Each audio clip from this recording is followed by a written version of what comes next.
extraordinaire, the gemologist. Hello, everyone, and welcome to the Gemologist Presents.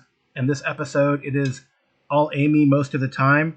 She joined me at Chupacabracon this weekend, and we're going to give you like a roving reporter live action rundown. We did games day by day, like a wrap up, some snippets here and there.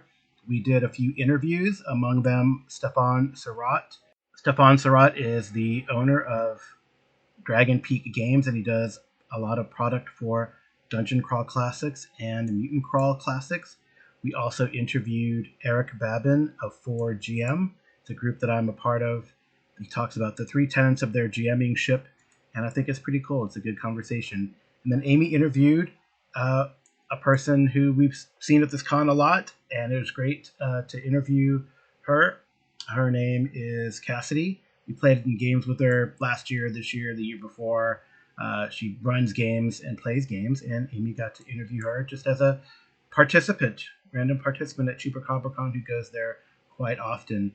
So sit back, enjoy. I may jump in here and there with things to clarify, but maybe not. We'll see. We'll see how they sound. Okay, on with the show. Chupacabracon. We went, oh no, to San Marcos. Went up there to play some RPG games in San Marcos, north of San Antonio, Texas. Well, hello, fellow gemologites. It is your roving reporter, Amy, here, along with the gemologist, and we are on our way to Chupacabracon. We are ready to go. Carl has already done all of his prep work, right? Yes.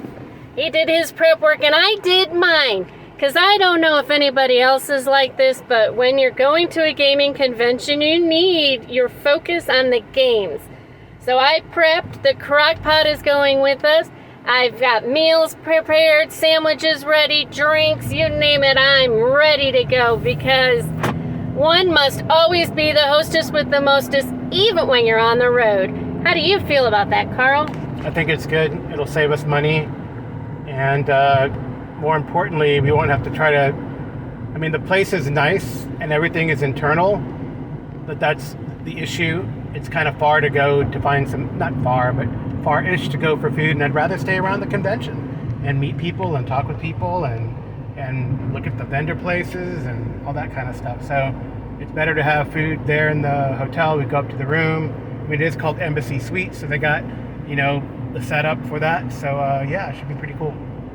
And I don't want to toot my own horn, but I think the food that I can produce is better than what the hotel has. Well, definitely better than the hotel. Not to blast the hotel, it's a very nice spot, but the kitchen is not great for lunch and dinner, although breakfast was pretty cool last time. So breakfast is great. Hard to mess up breakfast, but, And can't beat that happy hour. It's all right. No craft beer in the happy hour. It's kind of, No, but we can have our gin and beer. tonic or a nice glass of wine, which I know is sacrilege to you. Yeah. But, hey, can have whatever you want with little snacks, and I think it's very nice of them. And what's even better is I got to check in on the app last night, so we know our room number. All we have to do is stop by, pick up the key, and go. Yep. So it should be pretty good. So, for right now, this is Amy the Roving Reporter, checking out of San Antonio, heading to San Marcos, and when we get to the exciting con, I'll check in with you later. Well, hello again, fellow gemologists. This is your roving reporter. We are here at the Chupacabracon, and we have checked into our room. It's wonderful. We're at the Embassy Suite San Marcos. Got the crock pot going. We're ready to do sandwiches tomorrow, and we're going to go on downstairs and start playing some games. Well, all right, I know that seemed like just a blip for you guys, but it's many hours later here, and we wrapped up our first and second game, And my first game, I got to play with a creator of a new Call of Cthulhu 1920s game that's coming out. It was a lot of fun, and I think we almost messed him up because we all figured out there were going to be big bads on this boat. So we were just going to scuttle it and jump on our boat and head back and collect our money for finding the boat. But then the GM seemed a little disappointed because he prepared the whole fight and we would have been done in 15 minutes. And we did do the fight, and it was a lot of fun. And I think he told us that it's in the printing stage right now in Poland, and then it'll come over here. And once it's released, we're looking at like probably 4 to 5 months. So be on the lookout for that. And I happen to have the GMologist here to tell me about the game he played in. First one of the day. Yeah, the first game I played was Cthulhu Awakens, which is a new Cthulhu game by Green Ronin. And it was really enjoyable. It is run by a GM who's very much of a storyteller. And it's a very simple mechanic too. It's 3d6, add your bonus, which makes it for a more narrative style game. I really liked the alienation mechanic. I do feel that we should have jumped more into stunts, but the GM really wanted to keep a flow of the narrative and tell a story, which is kind of cool. So I definitely want to check out some more Cthulhu Awakens in the future. And Amy didn't tell you the name of the author, but we'll tell you his first name is Jerry in the game that he plays. So be on the lookout for that. All right, Amy? Yes, we have to run up to the hotel room and have dinner quickly. Yep, and then jump back to our evening games. We'll be right back. Alrighty. Man, that was good. Long day. So nice to come up to the room and have a hot meal. Oh, and that happy hour, we picked up a nice beer to drink, brought it up here. Oh, it was wonderful. Now we're going to head back down. Maybe we should check out some of those tables with what they have. And we could pick up one more happy hour drink on our way to the games. Okay. I'm supposed to play Savage Worlds next. And what are you supposed to play? Well, I'm not playing. I'm actually running. So I'm going to be running a Call of Cthulhu Dark Ages. Ooh. All right. Well, we'll be right back, guys, once we find our table. I don't understand this map at all. There's no letters anywhere. Nope. Well, guys, I finally found my table. I didn't know it was down the hall, around the corner, inside, then around, and then, don't go past. And by the way, table 9 didn't have a number on it, but it was kind of interesting, and I was as confused as the GM and the other players. But you know what, Carl? What? He was so excited. He had to take a picture. It is the first time that our GM had run a game at a con for only women. And it wasn't supposed to be that way. We were supposed to have 2 male players, but they backed out. And he was so excited that he took pictures to put it on his Facebook and show his wife, because I guess she wasn't going to believe him. All right. But it was a great game. We had a lot of fun. The Savage Worlds game? It was. Evil Darkness, I think. It's supposed to be based off of the, killer clowns. And we were supposed to be going, as we were all teenagers, and we were supposed to be, because we're seniors, sleeping at this one restaurant. Billy's or Buzzy's or some Blinkies. clowns. Blinkies Burgers. But it closed years ago. And as we were walking up there, we got a text message saying, hey, can you look out for the 8 other kids that have been missing that went up there to sleep there? And we got there, and there's this yellow car in the parking lot up on, bricks because it had no wheels. So we decided we'd go in. I mean, there were boards on the windows and everything, and we went inside, and it seemed okay. I played a gamer, Carl. So you know what my weapon was? What? A D&D rule book. Of course. Hardback, though. I made Nice. sure. Anyways, so I went around the corner as if I was serving pie at a diner. And we were all getting ready to do our game, and I was supposed to throw out gaming terms that the whole time I kept talking about. Did you make your initiation roll? Did you roll? Initiative roll? Initiative, yeah. I'm tired. Initiation roll. Oh, that Into too. the cult. Oh, yeah, I was one of the only ones that had a cult. So we had a jock, and he was scared of mice.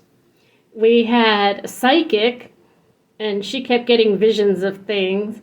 We had a sorority girl, well, basically the party girl in the group, and I played a gamer. And That's funny.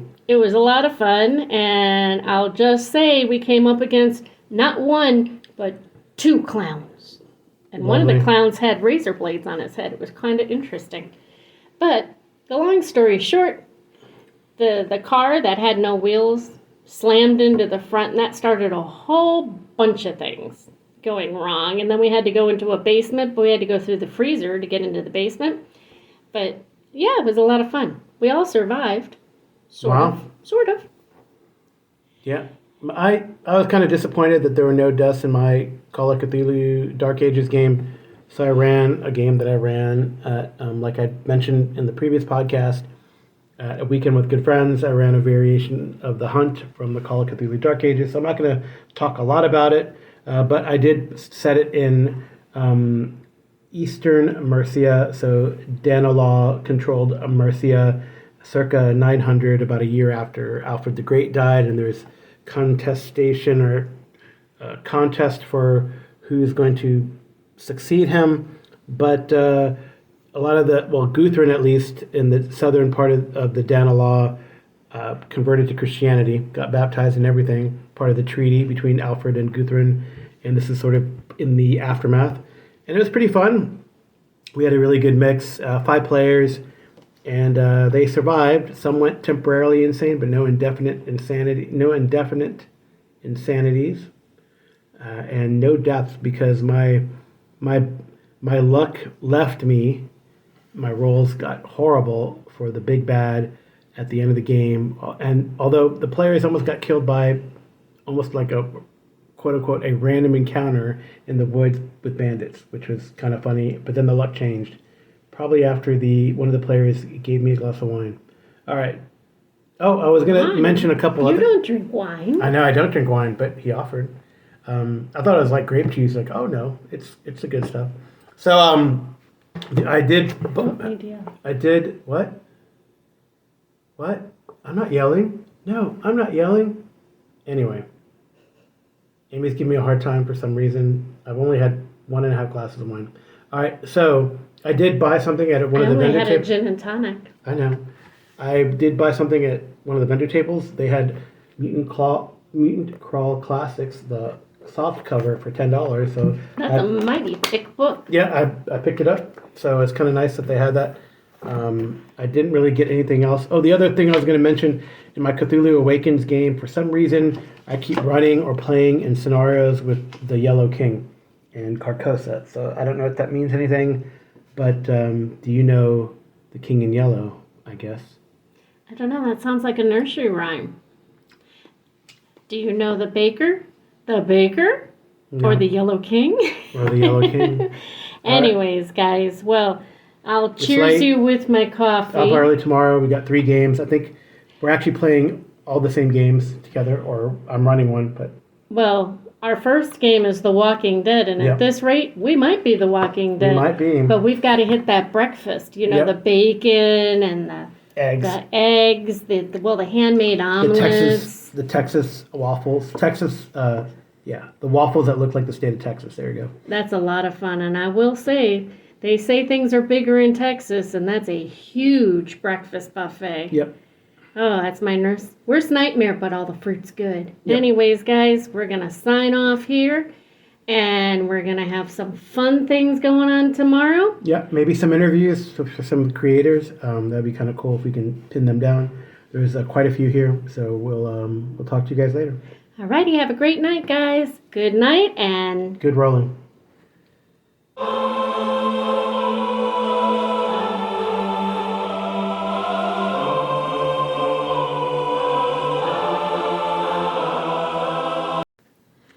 Good morning, fellow geomologists. Good morning, San Marcos. I wanted to say good morning and let you know that we are getting ready for a fun-filled day here in San Marcos. I do have to say I am resembling my character from the first day's game, which is The Walking Dead, and that's about what I am now. But we got a great breakfast into us. Thank you so much to the hotel for providing that, and we have plans for the whole rest of the day. So today's a 3-game day.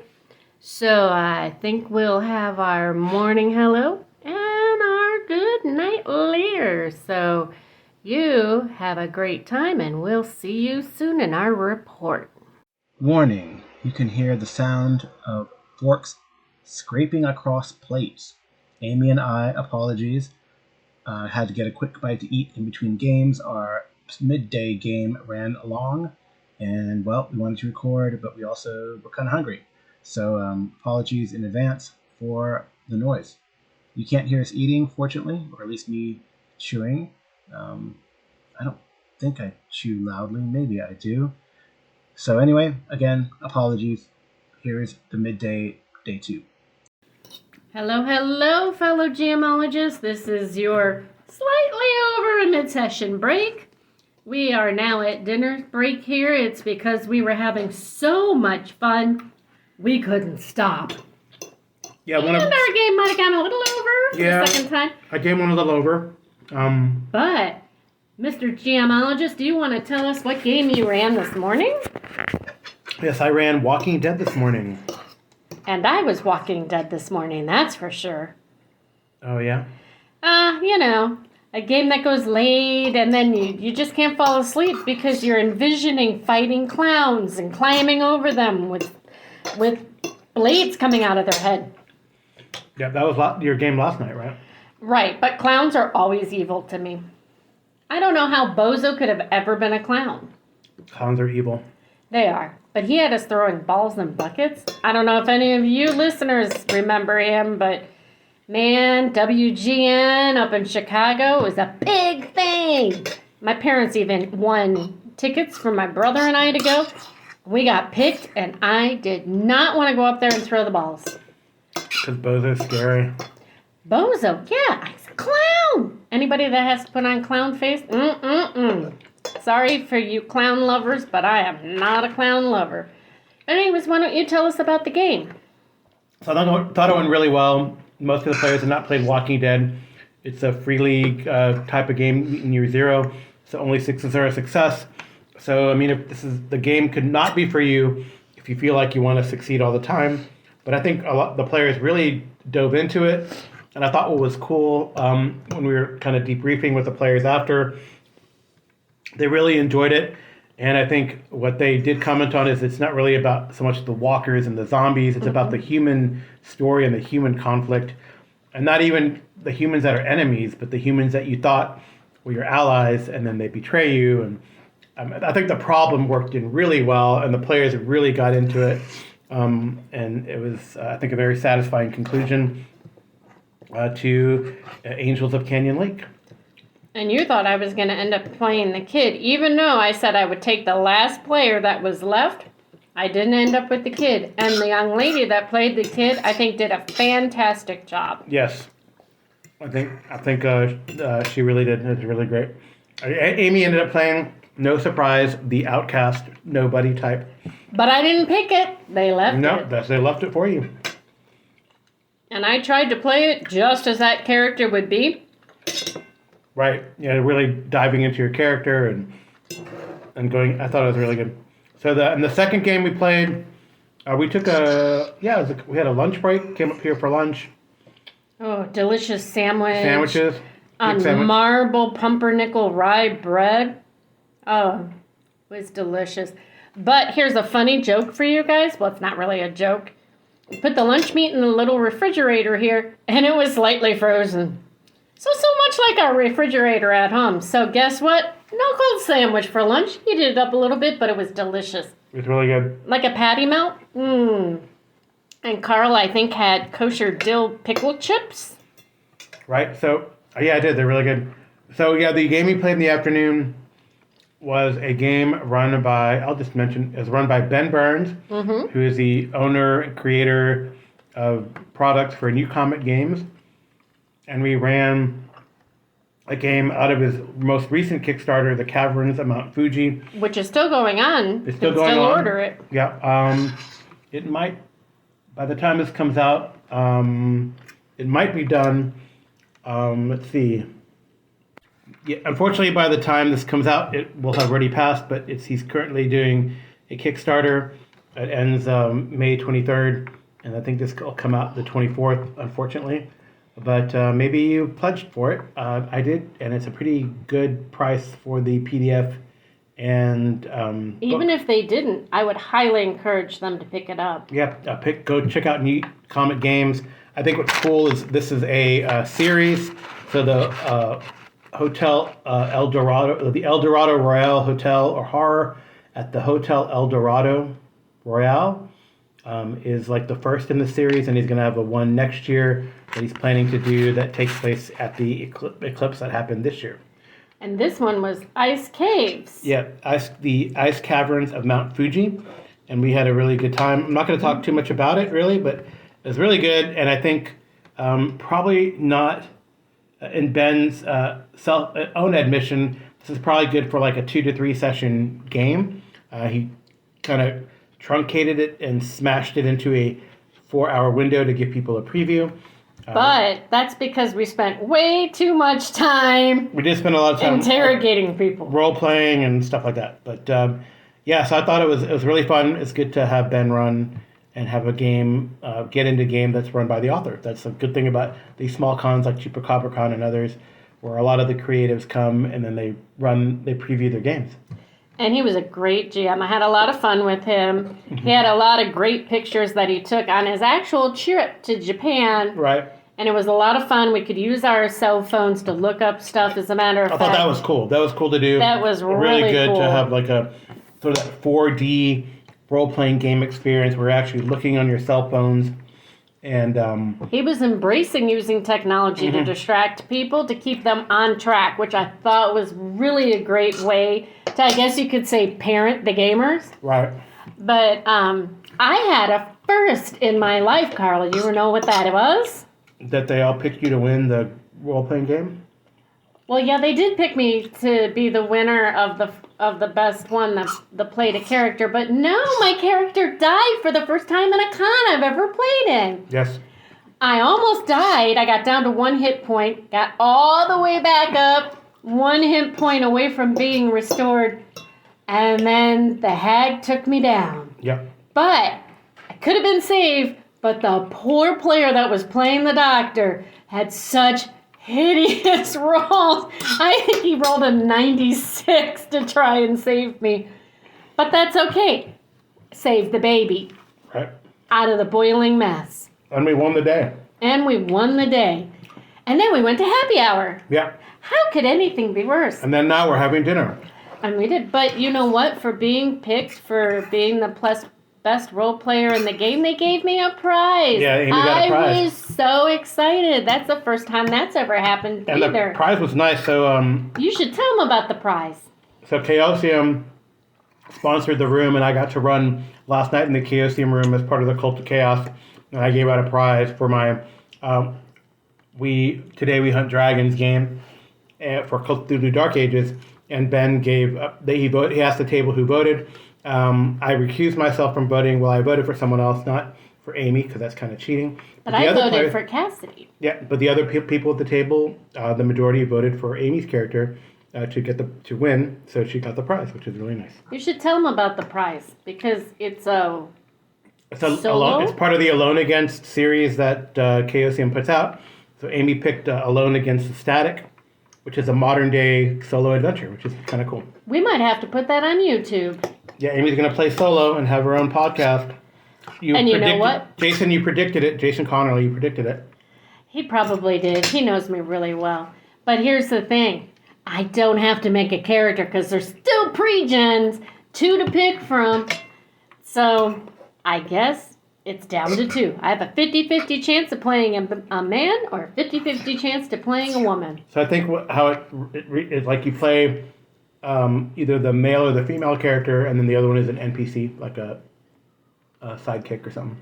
But we'll see. It'll be kind of cool to check it out. That'll be so much fun. So you know what, guys? We are going to scarf dinner, finish happy hour, and race to the next game. So we will talk to you. Wait. I wanted to tell you what these 2 products were that we just mentioned. The first was Alone against the Static by B.W. Holland. That's the solo adventure that Amy won as a prize for best role player at the table, even though her character died. I don't know if that... Come on. But you know what? This is the first time I died, and I died for a great cause. Yes. And then the other product I mentioned was the Horror at El Dorado Royale by Ben Burns. Go check it out. It's pretty inexpensive on drive-thru, but you can also get the print copy on drive-thru as well, which is kind of neat. So, so now we got one more game, and we have to finish our food relatively quickly and get back down to our game. Savage Worlds tonight. Well, Nostrovia, and we'll talk to you later. Good evening, fellow gemologists. Just a quick pop in to tell you that we finished our last game. We definitely survived. Well, depends on your definition of survive. We didn't die. Anyways, we played a really wonderful game of Savage Worlds. It was a lot of fun. You could say it was a fantasy type of background where I played a warrior, Carl played a druid with a pet eagle, we had a rogue, a mage, a ranger, and a paladin. Man, I want to play a paladin. Maybe I should have picked the paladin. Nah, I was happy with the warrior. Anyways, I played a warrior that I had to say every time I possibly could that I was known for my remarkable skills with my sword. I think I got enough in. It was kind of funny. But we had a great time with it. I had, get this, a parry of 16. It was pretty crazy.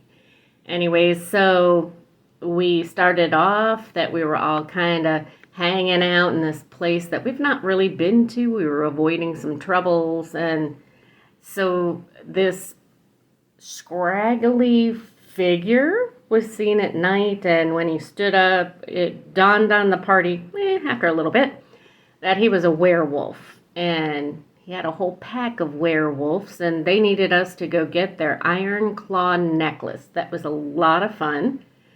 So we battled our way down there, we traveled, we had to get through this cave and find this necklace, and we had a lot of fun doing that. Did you have a lot of fun, Carl? Yeah, it was pretty cool. So the difference in this game is that we were playing legendary characters in Savage Worlds, so we had a lot of abilities, a lot of power, basically, and it's just, it's weird jumping into it and trying to play, because there's a lot of edges that these player characters have that we've not played with before, but it made for longer fights, really, but I think the fights were pretty fun. Oh, that was a lot of fun. That paladin had, I had first strike, which was a lot of fun. I've never played a warrior like that at 16th level in this game. And then I had a lot of other fun powers, but the paladin had, what was that called, where he could improve counter strike, and he was just killing things right and left, and it was a lot of fun. What he couldn't get, my character got. We were joking. He really played up his character because he kept talking about, oh, that one's evil, and here, you got to do that. So he kept, looting bodies and giving him the money, and he had I think it was rogue, cleaning his armor, but he was definitely not being trained to be a knight. But Carl, you want to tell him about the last fight down in the depths in the cave, and these rock creatures, we were blowing them up, and all of a sudden this huge rock, how big was he? Like 40 feet tall? Like 40 feet tall rock. I don't even know how he had arms. I'd have to envision little tiny arms like a T-Rex, but I don't know. Anyways, he came out to attack us, and so the battle was raging, and we were throwing everything at him, and Carl threw a lightning bolt, but what happened, Carl, when you threw your lightning bolt? Again, there's a mechanic where when the GM has bennies, anyone who has a benny, and the GM had lots of bennies, try saving him for the boss fight. was able to mitigate the wounds with soak. So what it boiled down to is like when we finally closed and had the creature surrounded, it was its turn. But there's some really good luck in the roll. So you deal cards in Savage Worlds, and the Paladin had gotten a Joker, and I think the Rogue got a Joker at one point too. So then it came like down to this creature. There was 3 of us in melee with it, and it was going to sweep, and then it rolls the dreaded double 1, which you can't use a Benny to mitigate. A critical failure. Yeah, critical failure on the sweep. So the GM ruled that... a 1/1. Yeah, that ruled that the thing kind of slipped oddly as an elemental and fell on the ground, the irony. And then we kind of pounded on it and destroyed it. And then he kind of wrapped up and summarized. I think another cool thing my druid was able to do, so there's a shape change ability, and my druid was able to turn into a drake and breathe fire. And I think he crumped an ogre that we were fighting, like just with his bite, and kind of bit him in half. Did a lot of damage. It was pretty neat. So yeah, it was really fun playing just high level characters in Savage Worlds. That was a lot of fun, and I think the closing game and the GM rolls a 1 on a 6 and a 1, and I think that was a D12 that he rolled it on. Yeah, it was crazy. Or it might have even it was a D12. I thought it was a D12, to the point where the Paladin had to take the picture because that almost never happens. So we're going to wrap up there. We're going to say good night and good rolling. Yep. And we'll see you in the morning. Sleep tight. Don't let the bed ogres bite.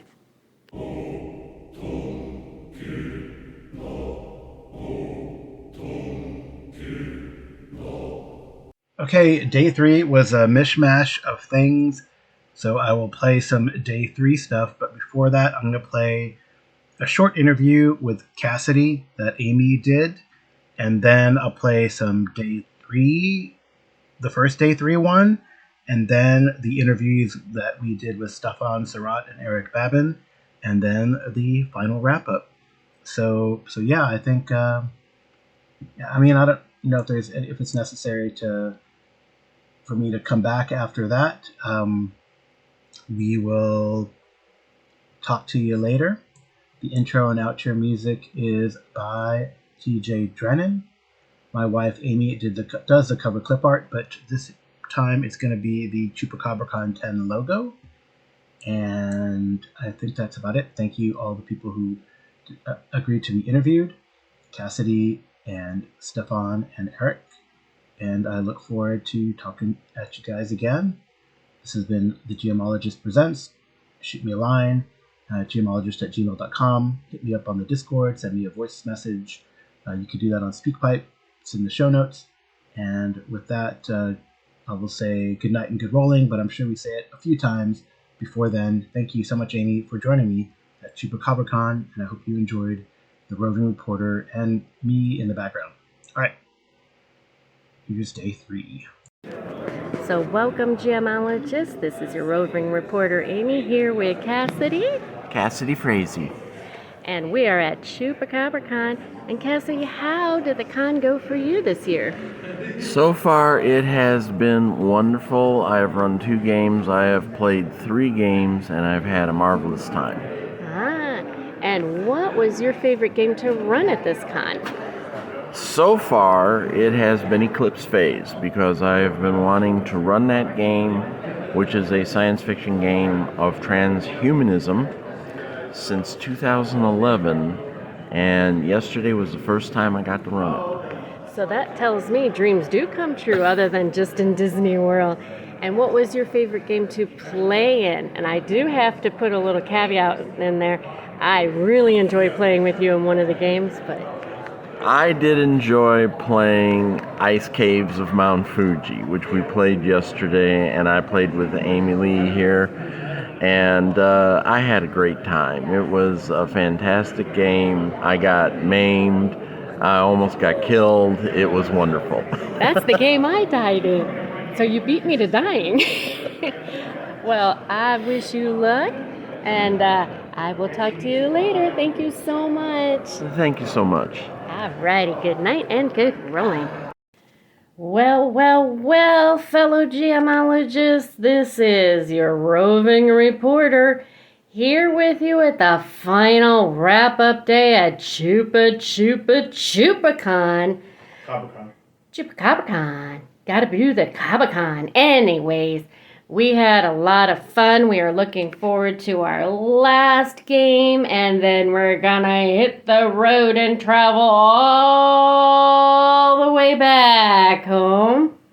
I made that pretty extreme, but it's only like an hour. Anyways, I get to have my final game playing Pirate Bork, so I made it. I get to go ravage and pillage. And Carl, what are you doing for your last game? As you can tell, Amy's like the Texas pirate. Are you mighty? You know. Anyway, I am running a game this morning. I'm running a game of Savage World Savage Supers. And I'm running a scenario I've run before, like I spoke of last week. I'm running Monster Squad and the Patient Zero, or Monster Squad does Vegas. It's a Patient Zero scenario. And it's a pretty cool scenario. So imagine Suicide Squad in Vegas having to save the world. And that's what the Monster Squad is tasked to do. So it should really be fun. I have a full table, so we'll see how it goes. That is so cool. And didn't you get a new book? I got a few new books, actually. Can't really do an unboxing on them because we already unboxed them. Well, they weren't in a box. They probably came in a box, and then the people at the tables unboxed them. But we weren't there to record it. So you'll have to tell them about the book you got. Which one? Well, I thought I mentioned it already. Anyway, not about a lot. Mutant Qual Classics soft cover. I got the Horror at the El Dorado Royale. And then, but I think I talked about that last night. It's a prequel to the game that we played yesterday afternoon. And then Amy actually won something. yesterday we talked about that. Well, there you go. So I guess we'll say good night, but really good morning. Good morning and good morning. And good rolling. And we'll great day. see you shortly for you and in a bit for us. Stay tuned. Well, hello, fellow gemologists. I am sitting here with the one, the only Stefan here at Chupacabracon. How are you doing today? Hey, Amy, I'm doing all right. I'm wondering, how has the con been going for you? Great. I got a play in a game Friday night. I ran one yesterday morning, about to run one right now. It's Sunday morning. But yesterday, people kept on going, hey, I don't know about DCC because I'm helping run the Goodman Games booth here. And I just started going, well, hey, show up at 8 p.m. I'll run a game for you. I didn't have any plans for what I was going to run at the time. Those are the best games. Yeah, and I had to stay at the booth for a while, so all the character sheets were made out of notebook paper that I had available. So everyone got a custom character sheet. And so I was getting ready for that, and then about 3:30, some other folks were going, I wish I had a game to play in. So then I just decided right then, I'm going to do another game. So at round 4, I ran a 8th level DCC, which is 8 out of 10 levels in that game. So it was wild. And in the end, they banished a god from the world and essentially ended a religion. I mean, it was a Chaos Titan god, so, it's probably better for the world as a whole. Well, I don't know. Loki might disagree, but he's not in the DCC. No, this was Kodikstadt, a chaotic titan who prefers his enemies chopped up into 9 pieces like happened to him once. That's exciting. Well, as a GM, let me ask you one question, because it's the burning question on everybody's mind. When you have to do a pickup game, literally as the GM too, what goes through your mind? What can I run that I already know? So I said, yes, I'll do it. And I started looking at the front of the booth and going, okay, which of these modules can I run that I like? I can just skim and pick back up. And what can I, make sure I have a character sheet for? I ended up running one of my modules at 8 p.m. for the folks who had never played DCC before. Cause I've been on the show a time or two. I've published a couple things. I ran my the Blood Rose Curse, which is my what if Beauty never came back and found Beast, and Beast slowly went insane and stalks the woods, and his manor has turned into a very, very haunted kind of place. So I wrote that one. I've ran it like 7 or 8 times already. So I was like, I don't really need a prep for this adventure. I can make that easy on me. You guys need to go and find the module, run that one. So the last burning question. If it came down to it, would you sign up to run games without anything planned and do that again? Because it seems like that turned out really well. Yeah, each time I had a great time. Scheduling, I would have to put a name down. I don't think you have to be a big name to just be able to put like Mike's super secret mystery game. People aren't going to get that excited for it, so you got to pick something. Maybe it's a fake title, and I've heard of people doing that, just putting a title and they're like, I don't know what that is yet, but I scheduled this game 3 months in advance. I've got time to figure it out. Yeah, you only need 5 minutes. Yeah. Well, thank you so much, Stefan. I know you're running off to a game right now, but I hope you had a great time here at Chupacabracon, and I will say, if you have anything else to say, call the GMologist. He'll tell you what to say. He'll say good night and good rolling. Welcome back, fellow GMologists. I am here with Eric, and he is the representative of Forward GM, and he's a partner of ours. And how you doing, Eric? I'm great. How you doing, Amy? I am having a great time. It's the end of the con. I have played myself to the edge, but I'm not done yet. We're not done? We're done. I think we're done. Well, we're done playing at the Carl's con. here too, by the way.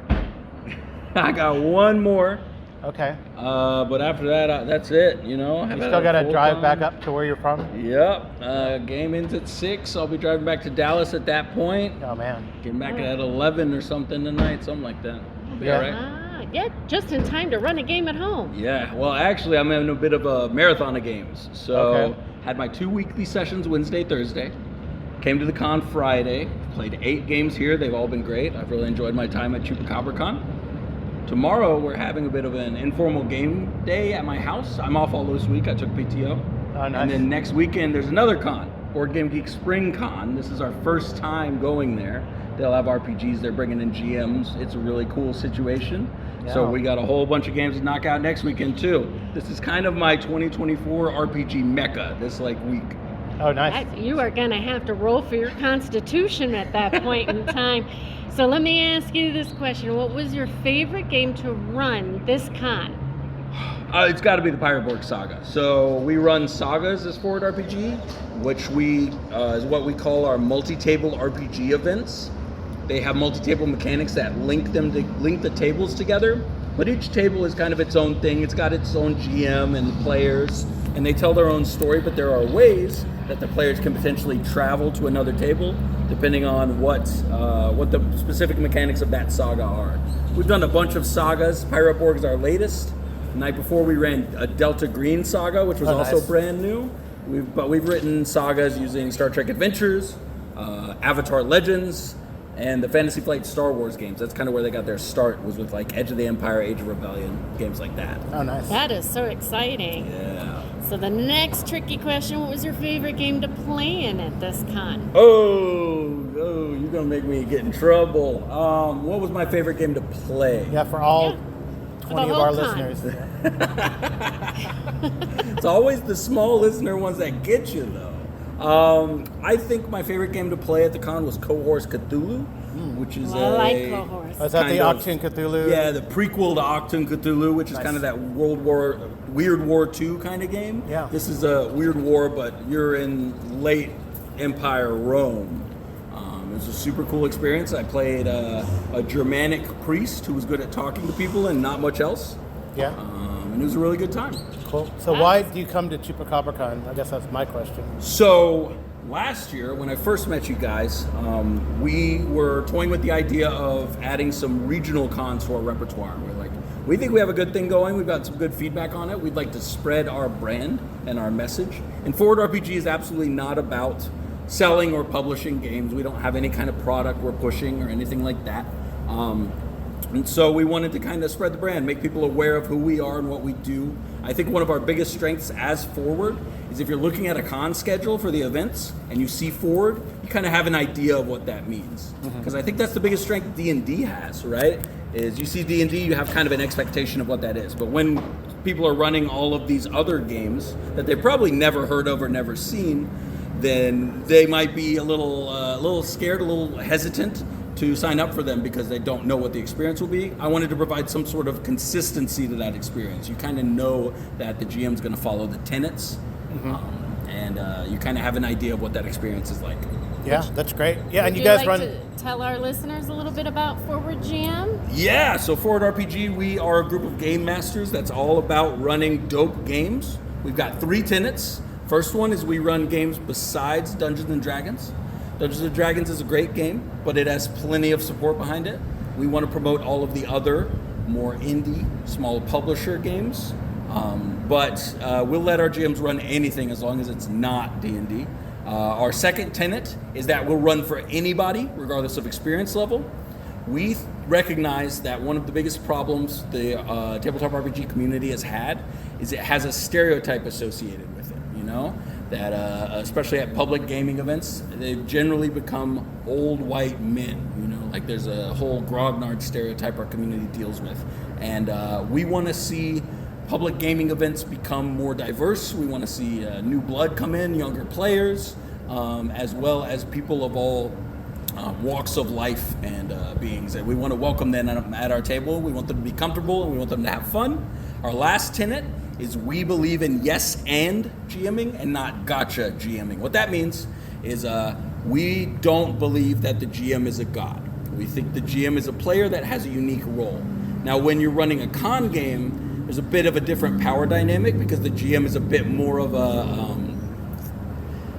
more responsible for the experience than at a home game necessarily. You're not just the friend that got handed the books and told to learn the game, right? You're also the person that's kind of responsible for making sure everyone has a good time and everyone's comfortable.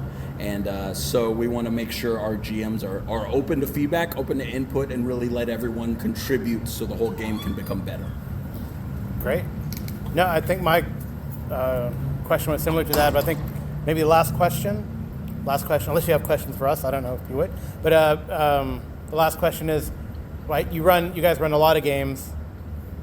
So can you just give us like a few of the many types of games that you ran? You mentioned Pirate Borg already, and the Star Wars, etc. But yeah, what's the most indie game you've run? The most indie game I've run is probably Everyone is Seagulls. It's by Grant Howitt. It's a one-page game based on a game called Everyone is John, where the main mechanic, the core resolution mechanic of the game is everyone yelling at the same time.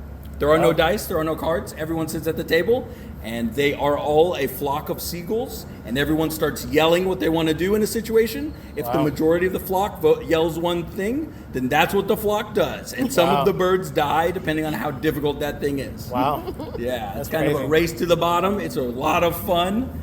It's a very loud game. I'm not going to bring it to a con, but Yeah, that's great. All right, well, do you have any questions for us, Eric? Absolutely. So one comment I have for you guys is I wanted to say thank you for publishing your podcast on YouTube. I engage with RPG content a lot on YouTube, and I find not enough podcasts, especially in our little corner of nerddom, post to YouTube. So thank you for that. My question for you is, where do you see GMologist going in the next year, 2 years? Where is he going? What do you mean, like, what? Like, are you planning on doing more interview-based content? You know, like maybe bringing in some like designers or anybody like that? Yeah, I want to. We met a lot here. I just saw one pass through there. We're definitely going to interview them. We have a con that Amy has become part of, Big Texas Comic Con. Yeah. And we're going to introduce gaming to that. So that's a big thing coming up.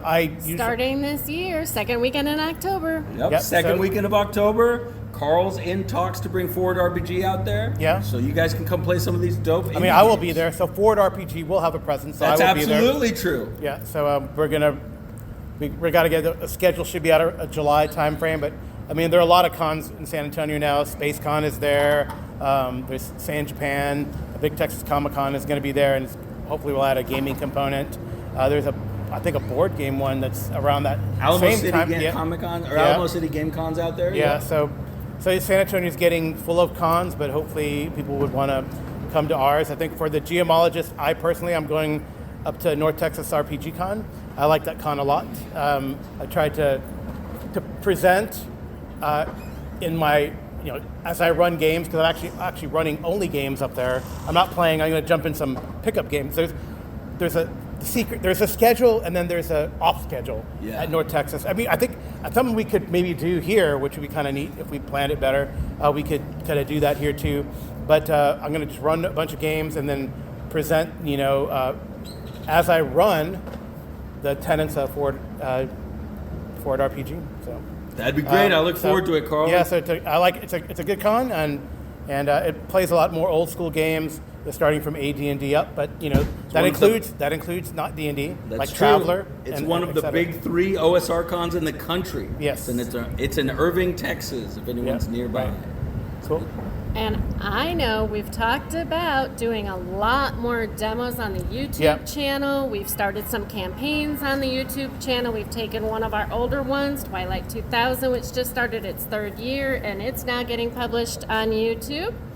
We just finished one of the modules, so there'll be some of the heading back home adventures, perhaps some of the submarines, so you can watch Kasha and her crazy way of doing things.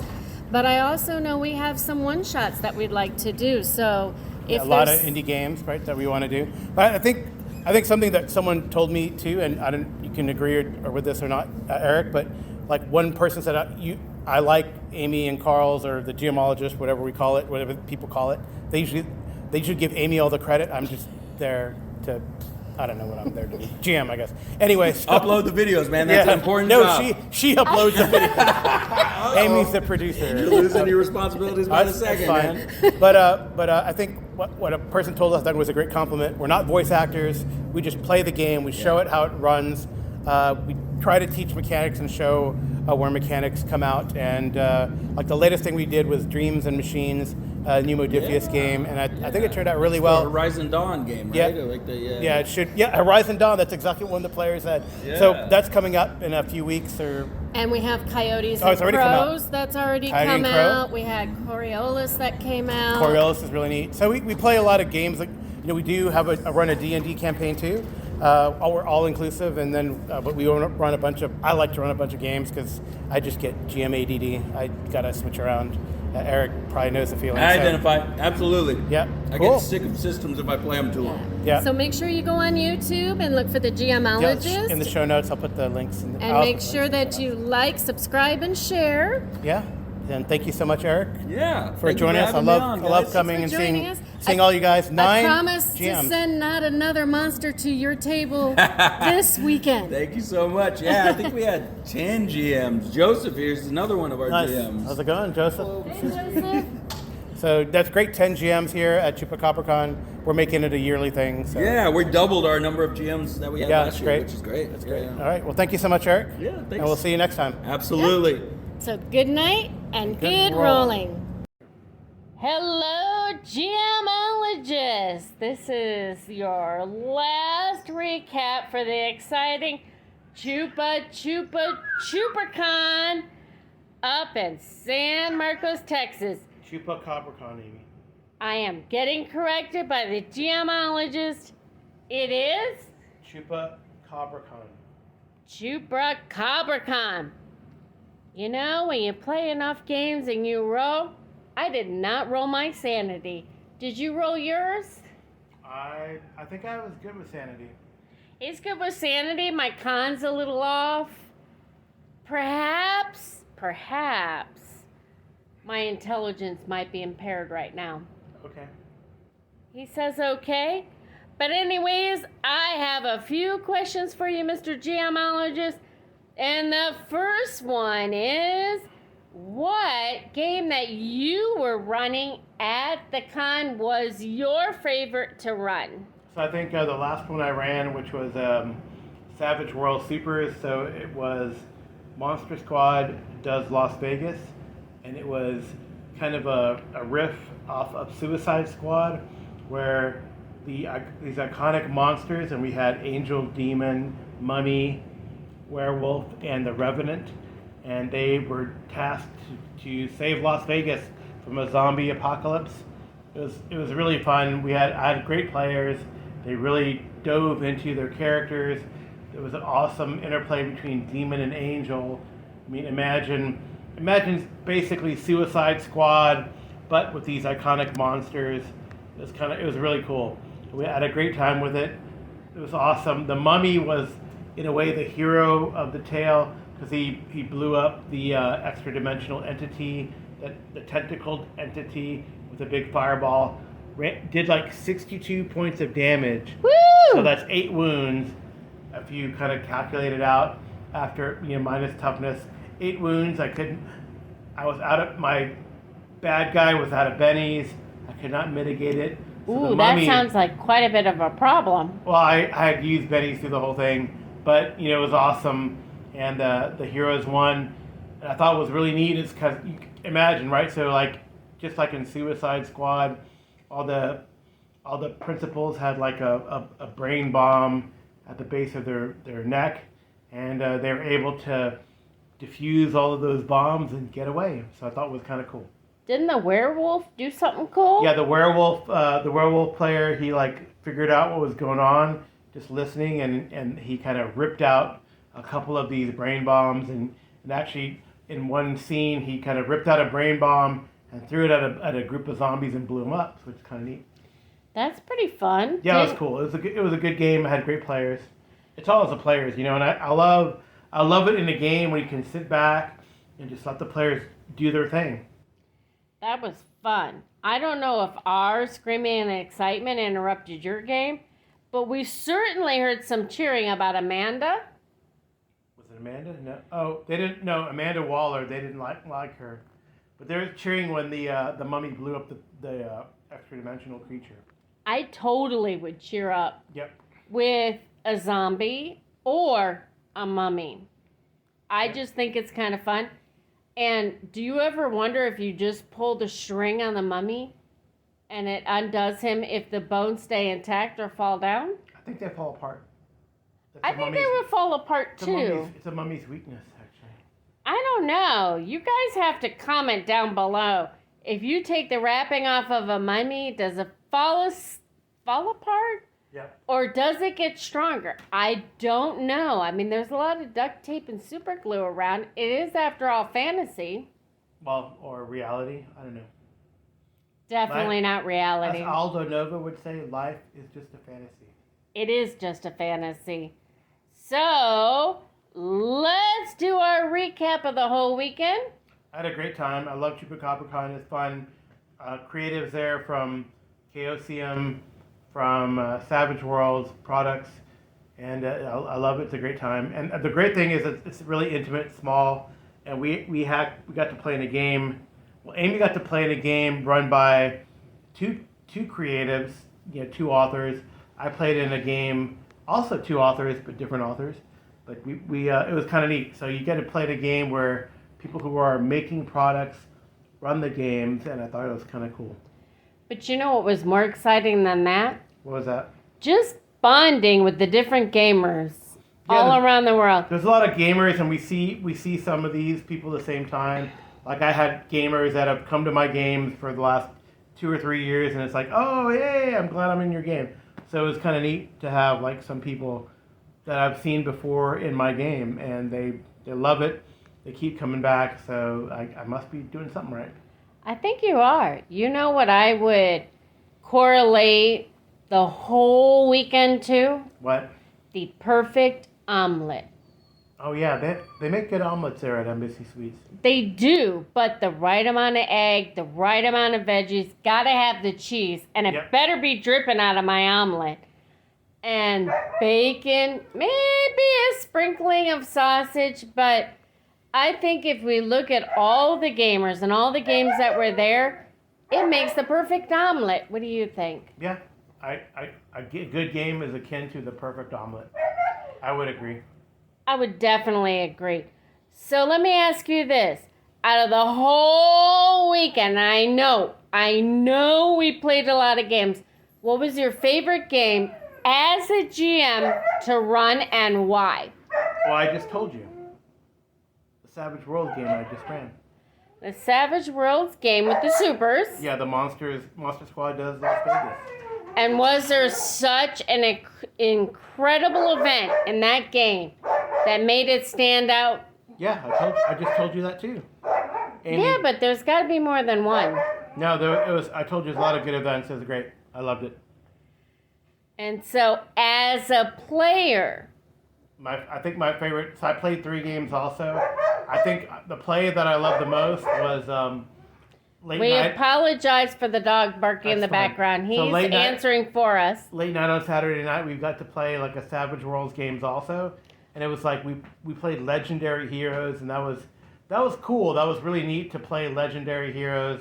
That Had a lot was of powers. badass. Right, so they have a lot of like advanced powers. My character could shape change into like a drake or a dragon. That's because you were a druid, Yeah. right? Yes, and then like Amy's character had like this ability that if someone came into their threatened space, she could attack. So it was, and then another player character who played a paladin had improved counter strike. So if a bad guy missed them, they could attack them up to 3 different events. So it was really awesome. I mean, I like playing Legendary. It really makes me want to kind of go back and look at my catalog of games and really dive into like Savage Pathfinder or another fantasy type game where we could get up to that level. It's kind of neat. But I would say the most memorable event of that game is when we were all about to get sideswiped by the really big bad. I think we probably mentioned this already, but yeah. Yeah, the GM rolled not 1, but 2 a crit fail. ones. And it was so funny. People at the table were taking pictures. Cheering. The GM was laughing. We all had a great time. So, glasses raised and cheers to all the GMs. Yeah. I bet you every GM at the Chupacabracon is as exhausted as we are, but more importantly, as revered by the players as we are. Yep.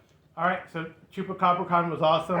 The next event is North Texas. So I'm going solo on that, Amy. So no roving reporter there. Apologies in advance, but I mean, we've had a request for Amy to be on the mic. So I hope you've enjoyed our snippets of Chupacabracon. But you may have to call back in during the event Yeah. so that I can rove without roving and report on the issues. Yes, Amy will answer you if you ask her questions. All right. I will, and you know what? Have a great night. This was a wonderful weekend, and Good night. good night and good rolling.